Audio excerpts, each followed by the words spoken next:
Bonjour, j'espère que vous allez bien.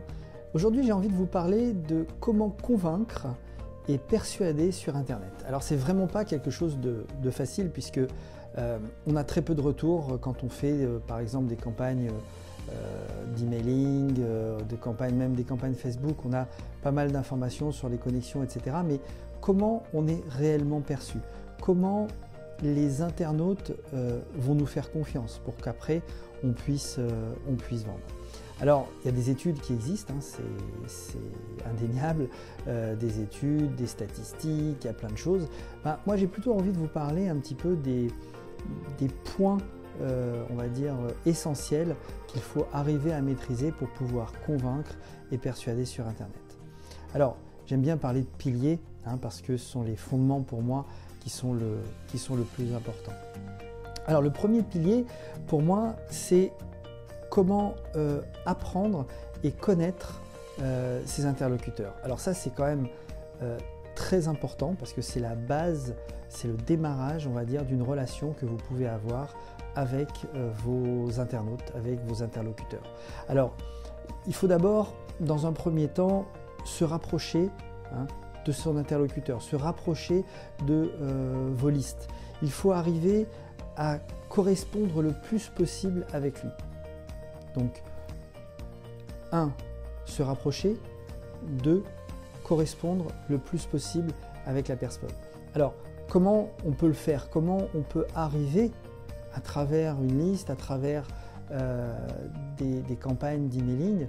Eh bien, tout simplement en envoyant régulièrement des mails de contenu, des mails qui vont parler de votre expertise, qui vont parler de votre passion.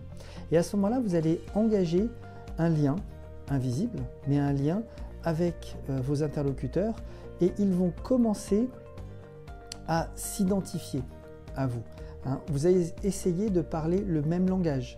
Vous allez essayer de trouver les mots qui les touchent en fonction de votre amour pour une discipline, ça peut être le sport, ça peut être l'art, ça peut être n'importe quoi, mais vous allez les toucher parce que vous allez être concerné par leurs problématiques et vice-versa. Donc là, ils vont arriver à s'identifier un petit peu à vous. Donc ça, c'est une chose qui est vraiment importante parce que plus vous allez vous identifier, plus ils vont s'identifier à vous, plus vous allez commencer à tisser des liens. Donc envoyez régulièrement des mails de contenu à votre liste, postez sur Facebook des informations de contenu sur votre mur, partagez de temps en temps, pas beaucoup parce que sinon Facebook va vous bloquer. Voilà. Ça, c'est le premier pilier. Le deuxième pilier, c'est en fin de compte affirmer vos idées. C'est-à-dire que vous allez vous positionner en fonction toujours de votre passion, en fonction de ce que vous aimez le plus pour communiquer. Vous allez vous affirmer comme étant un expert. Vous allez lancer des études de cas, vous allez lancer des statistiques, vous allez lancer des quiz qui existent sur le marché et dont vous allez pouvoir commenter.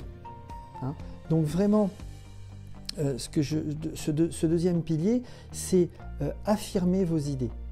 Vraiment vous positionner, vous asseoir. Ça, c'est le deuxième pilier. Le troisième pilier, pour moi, ce sont les recommandations.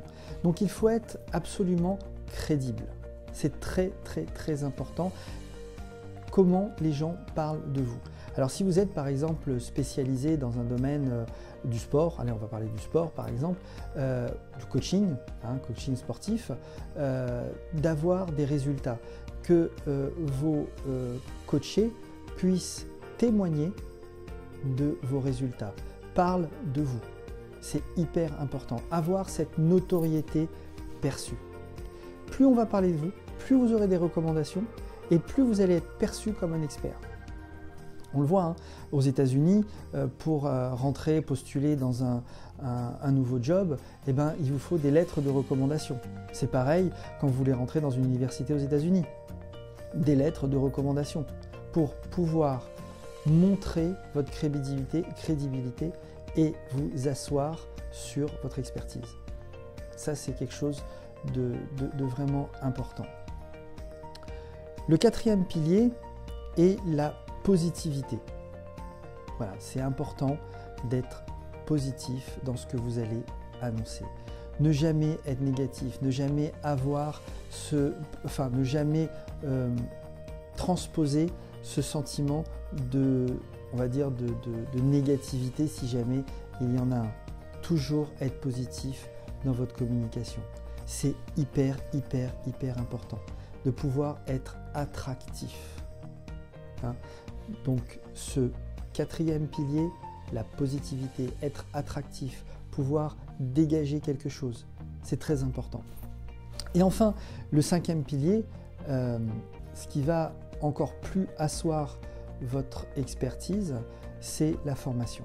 Donc il faut que vous vous formiez en permanence sur les outils que vous allez utiliser, sur la communication, sur le marketing.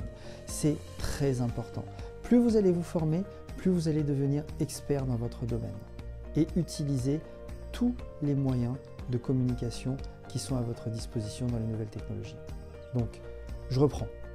Pilier numéro 1. Apprendre à connaître vos interlocuteurs. Ça, c'est important. Le deuxième pilier, c'est affirmer vos idées, se positionner en expert.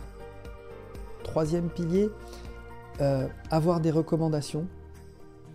Ça c'est important, avoir des recommandations, des vidéos qui parlent de vous, qui parlent de vos expériences, des retours. Voilà. Ensuite, quatrième pilier, la positivité. Ça, la positivité, pouvoir véhiculer de l'information de façon ultra positive, c'est important. Et puis, le dernier pilier, le cinquième pilier, la formation. Vous formez en permanence sur votre sujet. Ça, c'est primordial. Voilà. J'espère que mes conseils vous ont été bénéfiques et que vous allez les utiliser. Voilà. Je vous dis à bientôt dans d'autres vidéos. Au revoir.